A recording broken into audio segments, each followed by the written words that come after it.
ജനപ്രതിനിധിയെ എന്ന് തെരഞ്ഞെടുക്കുന്നു അന്ന് അവൻ, പ്രത്യേകിച്ച് അവനൊരു മന്ത്രിയായാൽ, അന്ന് തൊട്ട് അവൻ മേലാളനും തെരഞ്ഞെടുത്ത ജനം പൗരൻ കീഴാളനുമായിത്തീരും. അതുകൊണ്ടാണ് കെ എം മാണിയുടെയും കുഞ്ഞാലിക്കുട്ടിയുടെ ഒക്കെ മുമ്പിൽ ആളുകൾ പോയി സാറേ, നേതാവേ എന്ന് വിളിച്ച് വാലാട്ടിക്കൊണ്ട് നിൽക്കുന്നു. കാരണം അവർ നമ്മളുടെ നേതാക്കന്മാരാണ് പോലും നമ്മൾ ചിന്തിക്കുകയാണ്. They are our representative.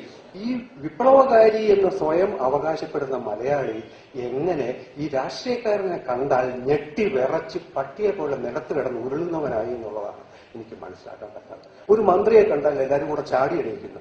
നമ്മളെ കണ്ടാൽ ചാടി എണീക്കേണ്ടവനാണ് അവൻ.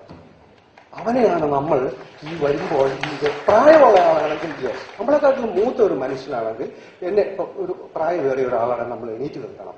പക്ഷേ നമ്മൾ ജോലി കൊടുത്ത് അവന്റെ വീട്, അവന്റെ കാറ്, അവന്റെ പേഴ്സണൽ സെക്രട്ടറി, അവന്റെ ഫോണ്, അവന്റെ പോലീസ്, ഇത് മുഴുവനും അവന്റെ തീറ്റ, അവന്റെ കുടി, അവന്റെ വ്യഭിചാരം, അവന്റെ വിദേശയാത്ര, ഇത് മുഴുവനും നമ്മളുടെ പണം കൊണ്ട് നിർവഹിച്ചുകൊണ്ടിരിക്കുന്ന ഒരുതിനെ കണ്ടിട്ട് നമ്മൾ ചാടി എണീറ്റ് സാറേ എന്ന് വിളിച്ചു നിൽക്കുകയാണ്. അതിന്റെ കൂടെ ഇതാണ് ജനാധിപത്യം തലകുത്തി മറിക്കുന്നതിന്റെ ഏറ്റവും വിചിത്രമായി. അതിന്റെ കൂടെ ഇവന് പോലീസ് ഇല്ലാതെ പുറത്തിറങ്ങാൻ പറ്റുന്നില്ല. പോലീസിനെ വെച്ച് വരട്ടിക്കൊണ്ട് അവന് നമ്മുടെ ഇപ്പൊ ഇവിടെ ഇങ്ങോട്ടൊരു മന്ത്രി വരികയാണെങ്കിൽ ഒരു 8 പോലീസ് വണ്ടി ഇവിടെ കിടക്കും.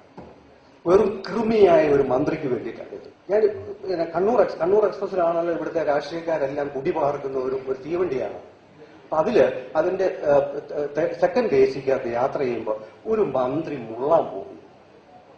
ഒരു 9 മണിയായാലും ആരും കിടന്നിട്ട് പോലുമില്ല. അപ്പൊ അപ്പുറത്ത് എവിടെയും ഈ മന്ത്രിയുണ്ട്.